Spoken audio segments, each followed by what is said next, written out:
I am the tofu golem. Please enjoy the video. You begin by naming what you did. Say it aloud to yourself so you stop minimizing. Once done, halt the behavior immediately and remove obvious triggers from your space. Make sure to contact one trusted person for accountability and explain the situation plainly. You're starting an active repair process, not a passive hope. This first movement creates momentum and clarity, so act quickly and honestly. That clarity prevents rationalization and opens the door to real change. You now move into honest repair.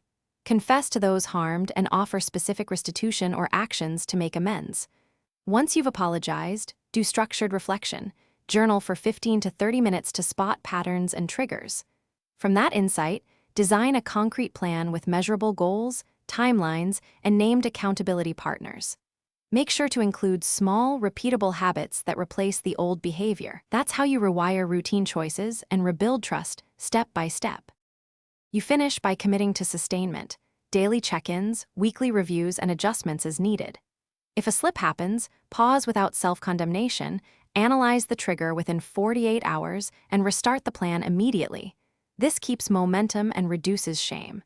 Make use of outside resources like counseling or group accountability to strengthen resilience. One key troubleshooting tip: when things go wrong, focus on rapid, specific corrective steps rather than long explanations. Quick repair prevents small slips from becoming defeat. Thanks for watching. Consider subscribing if we helped you today.